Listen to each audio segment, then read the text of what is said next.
അഭിഷേക് സിംഗ് തക്ചം രണ്ടും കൽപ്പിച്ചാണ് Punjab F C അദ്ദേഹത്തിന് വേണ്ടി അദ്ദേഹത്തിന് വെറുതെ ഒരു ട്രാൻസ്ഫർ ഫീക്കോ അല്ലെങ്കിൽ പ്ലെയർ എക്സ്ചേഞ്ച് വഴിയോ ഒന്നും കൊടുക്കാൻ അവർ തയ്യാറല്ല.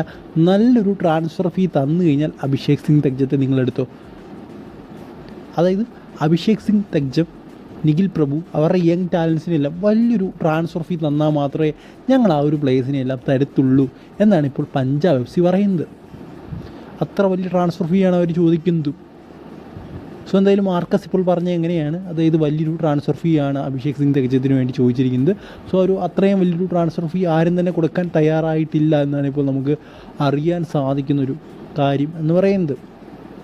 ഇതിലൊരു പ്രത്യേകത എന്ന് പറയുന്നത് 2 ഫുൾ ബാക്ക് പൊസിഷനിലെ 2 പൊസിഷനും കളിക്കുക, ലെഫ്റ്റ് ബാക്കും റൈറ്റ് ബാക്കും ഒക്കെ കളിക്കാൻ പറ്റുന്നൊരു താരമാണ്. വേണമെങ്കിൽ വിങ്ങറായിട്ടും കളിക്കാൻ പറ്റുന്നൊരു താരമാണ് കളിപ്പിച്ച് കഴിഞ്ഞ് കഴിഞ്ഞാൽ.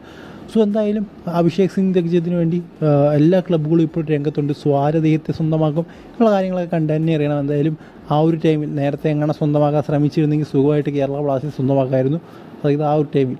സോ എന്തായാലും ഇപ്പോൾ നോക്കിയിട്ട് എനിക്ക് കാര്യമില്ല എന്ന് തന്നെ പറയണം. സോ എന്തായാലും ഇതിനെക്കുറിച്ച് നിങ്ങളുടെ അഭിപ്രായം കമൻറ്റ് ബോക്സിൽ പറയുക. അടുത്ത അപ്ഡേറ്റ് എന്ന് പറഞ്ഞാൽ തോയിബ സിംഗുമായിട്ട് വന്നപ്പോൾ ഒരു അപ്ഡേറ്റ് ആണ്. അതായത് തോയിബ സിംഗിന് 2029 വരെ കോൺട്രാക്റ്റ് കൊടുത്തിരിക്കുകയാണ് ഒഡീഷ എഫ് സി. അതിപ്പോൾ ഒഫീഷ്യലായിട്ട് അറിയിച്ചിരിക്കുക. ഫസ്റ്റ് മാർക്കസ് മർക്കലോ പറഞ്ഞു, പിന്നെ ഒഫീഷ്യലായിട്ട് ഒഡീഷ എഫ് സിയുടെ ഹാൻഡിൽ നിന്നും ആ ഒരു റിപ്പോർട്ട് പുറത്തേക്ക് വന്നിരിക്കുകയാണ്. 2029, അതായത് ഒരു 4 വർഷത്തെ കോൺട്രാക്റ്റാണ് കൊടുത്തിരിക്കുന്നത്. സോ എന്തായാലും അദ്ദേഹം വളരെ മികച്ചൊരു താരം തന്നെയാണ്. എന്തായാലും നല്ലൊരു നിലനിർത്തൽ എന്ന് തന്നെ പറയണം.